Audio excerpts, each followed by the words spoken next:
Episode 5. Why You Repeat the Same Patterns, the Unconscious Explained. You've done this before, not this exact moment, but this situation. You've been here. You've promised yourself you wouldn't end up here again. You made the changes. You put in the work. And then somehow you are here again. Different faces, different circumstances, same feeling, same outcome. This is not a coincidence. It is not bad luck. And, despite what it might feel like, it is not proof that you are broken or incapable of change. It is the unconscious doing exactly what it was designed to do. And until you understand what that is and why it does it, the pattern will continue, regardless of how hard you try to stop it from the outside. Most of us think of the unconscious as a storage facility, a place where forgotten memories go. Something passive. Jung saw it very differently. He saw the unconscious as an active, dynamic system, not storing things, but actively processing, organizing, and executing its own agenda. Not a basement, an engine, and the engine's primary directive, the thing it is optimizing for above all else, is consistency with what it already knows to be true. The unconscious doesn't care whether what it knows is accurate. It doesn't care whether the beliefs it formed when you were 8 years old are still relevant at 38. It cares about coherence, about keeping the story of who you are and how the world works intact. Because coherence to the unconscious feels like safety. This is why patterns repeat. Not because you lack willpower. Because the unconscious is quietly, persistently, very effectively steering your behavior back toward what it already believes is true. Jung gave the mechanism a name: the complex. A complex is not what we mean in everyday speech when we say someone has a complex. In Jungian psychology, a complex is a cluster of emotionally charged material in the unconscious, built around a core wound or experience that operates like a semi-autonomous personality within you. Here is how a complex forms. At some point, often in childhood, often in a formative relationship, something happens that is too intense, too confusing, or too threatening for the young psyche to fully process. Maybe a parent's love felt conditional. Maybe you were shamed for a particular quality. Maybe a significant failure taught you something about what happens when you try. That experience doesn't simply become a memory. It becomes an organizing principle, a lens, a belief, not consciously held but structurally embedded, about how the world works and who you are in it. Everything that happens afterwards gets filtered through that lens, and then the complex begins to attract evidence. It seeks out situations that confirm what it already believes.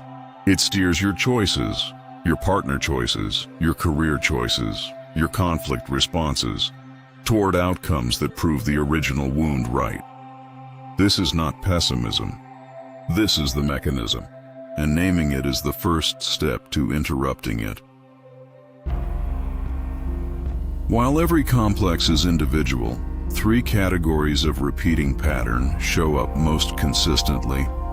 The first is the relationship pattern. You find yourself drawn to the same type of person. The dynamic begins differently but arrives at the same place. The specific qualities of the partners change. The emotional experience does not. What's happening? The complex is seeking resolution to its original wound through the closest available analog. The relationship becomes an unconscious attempt to finally get right what went wrong the first time. The second is the achievement pattern. You reach a consistent ceiling. Every time you get close to a certain level of success, visibility, or responsibility, something goes wrong. An external obstacle appears. A mysterious loss of motivation. What's happening? The complex contains a belief about what level of success is safe or permissible for you. Exceed it, and the unconscious creates friction to restore the familiar equilibrium.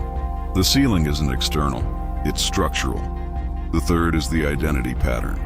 You change everything: the job, the city, the relationship, the habits, and discover with quiet horror that the same feeling has followed you. Because the feeling was never about the circumstances. It was about the lens through which you experienced the circumstances. And the lens moved with you. This is perhaps the hardest pattern to face. But if the pattern persists across changed circumstances, the work is internal.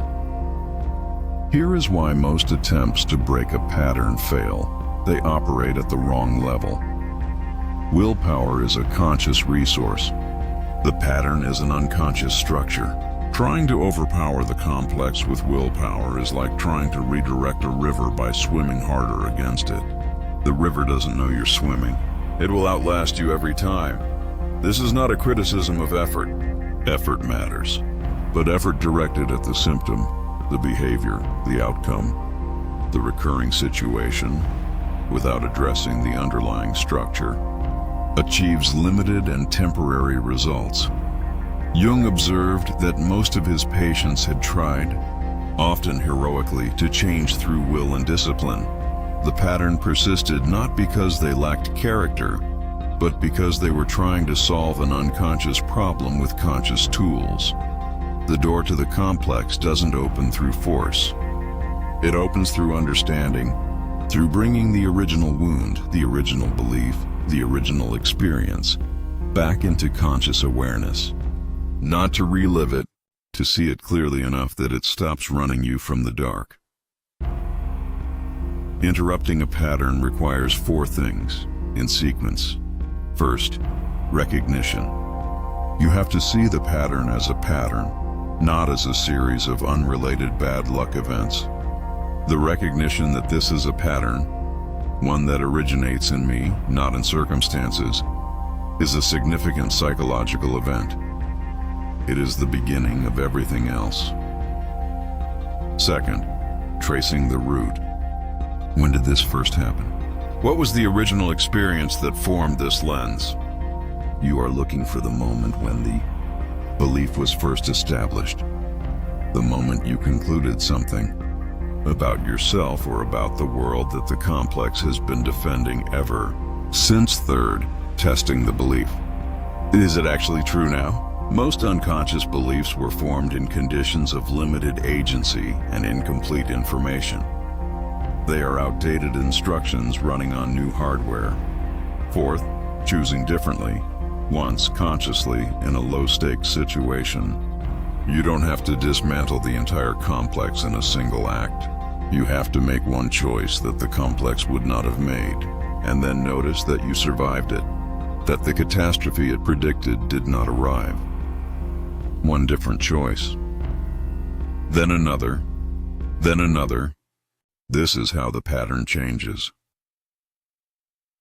Jung believed that suffering was not accidental to psychological growth. It was, in many cases, the mechanism of it.